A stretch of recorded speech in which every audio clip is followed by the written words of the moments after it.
It's not hard to grasp that Cudjoe Key, a small community of about 1,700 people among the islands of the Florida Keys, was the ground zero of Hurricane Irma. Speedboats have been lifted like feathers from the sea and deposited on the roadside, camper vans overturned, gas stations flattened. It was here that Irma first made landfall in Florida on Sunday morning as a mammoth Category 4 hurricane, an event that will forever be etched into the history of Cudjoe. The eye of the storm passed directly over its 700 or so houses, bringing a brief respite amid a serene and surreal calm, before bulldozing them again with winds of up to 130 miles per hour. Which is why Tony Pavel, 44, emerging from a house right by the southern edge of the key where Irma landed, cut such a strange figure.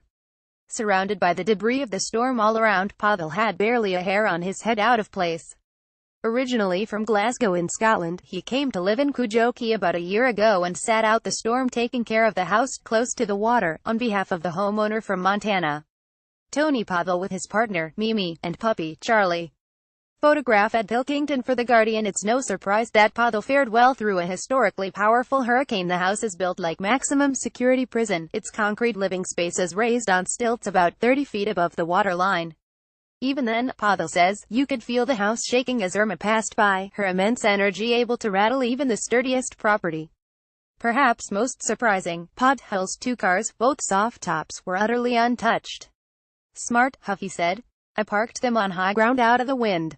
Others in Cudjoe Key have not fared so well. When Pavel was visiting a friend nearby in the neighborhood, he heard a moaning cry, and approaching a house found that a man was crying for help inside. The man, who uses a wheelchair, had been flipped on his side during the hurricane and had spent 26 hours on the floor. His wife has Alzheimer's and was unable to come to his assistance. Pavel found her standing on the porch of the house looking out. It is the plight of families such as this that emergency authorities are so worried about, labeling the Florida Keys a site of an unfolding humanitarian crisis.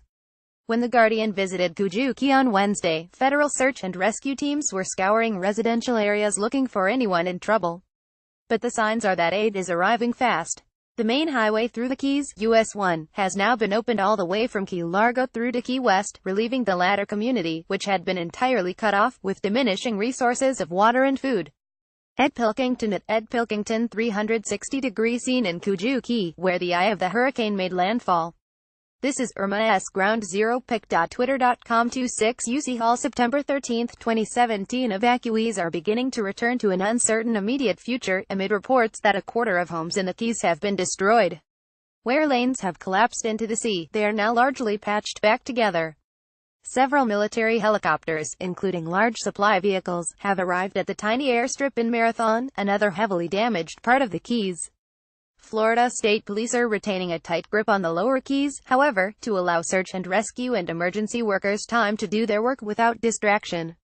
As you enter the lower Keys, a road sign says curfew dusk to dawn, zero tolerance. Residents of these stricken communities continue to be held back at roadblocks in the upper Keys, and the frustration and tension is starting to tell. At the main roadblock at the entrance to the lower Keys, one desperate resident made a dash through the barrier in his car, setting off a police chase with two state trooper vehicles in hot pursuit.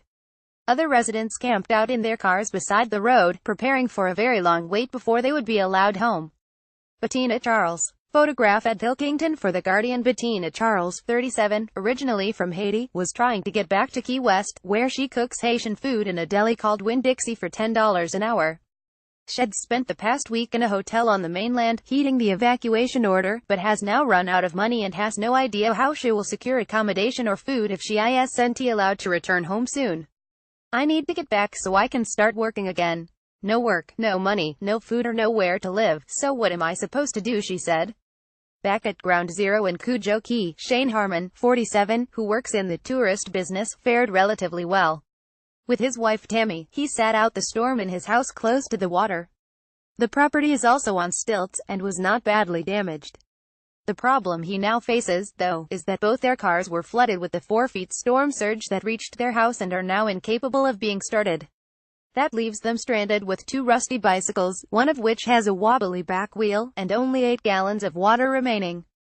We listen to the radio, so we know there is a water distribution spot where we could go down the road, he said. The only thing is, it's 5 miles away. I'm not sure my cycling skills are up to it.